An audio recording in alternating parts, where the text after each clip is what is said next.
Let's look at some pension funds which have been doing rather well in your pension recently and why that might also still be a reason to be concerned. So I want to look at Fidelity European Fund. And you might say, oh, it's done rather well, Alpesh, isn't it? And yes, indeed, it has been going upwards. And there as well.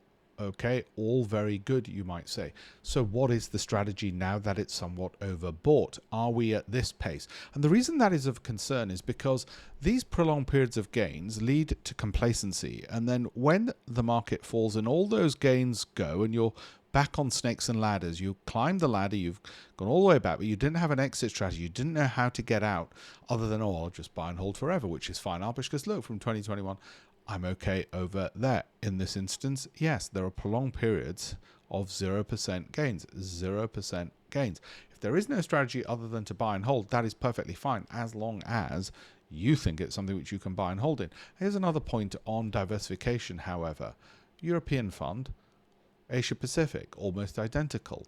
Okay, good upward returns, all the rest of it. Surely they shouldn't be identical because they should give you some degree of diversification. Well, the world is interconnected. So just be careful if your fund manager, wealth manager says to you, oh, it's okay, we've got a bit of Europe, got a bit of Asia, sprinkle it all in. Actually, in periods of 0% return, you might say 0 is fine, Alpesh.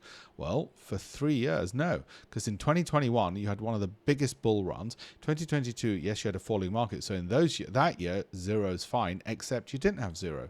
You dropped from there all the way, peak to trough, from 110 down to what, 915. Yes, well, that's not too bad. Yes, it's not too bad, as long as you're aware that that can happen. Now, what then happens? Well, you ended up in 2023 missing one of the biggest bull runs again. Okay, so you got a 0% return. So basically you had 2 years of nothingness. Well, that's okay, Alpesh, it makes up for it this time. Well, that actually is incredibly expensive, and it just implies that you did have no strategy. There's a clue for a strategy, that you had no strategy. And the danger with that then becomes, well, this is okay, Alpesh, look, I'll just buy and hold. Well, when this goes through its own cyclical approach, which it must do sooner or later, and delivers you this, you'll end up with prolonged periods of next to no return. So the gains that you think you're getting and thinking might last forever end up either being eroded or end up getting 0. So it does require some monitoring. It just doesn't require constant monitoring. You could probably monitor it, but the most important thing is the strategy. What was the strategy? If it was just something, I'll put my finger in the air and hope for the best, or well, it did well recently, or the IFL see me good.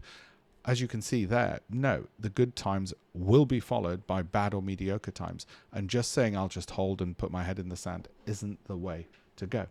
Have a look at my campaignforamillion.com for free resources and more educational tools, particularly if you're running a SIP, ISA, pension, or if you're self-employed and you're fed up with the performance of your fund managers and your wealth managers, then yeah, definitely have a look at campaignforamillion.com and learn a lot more. Have a look at the links in the bio and get in touch. Thank you.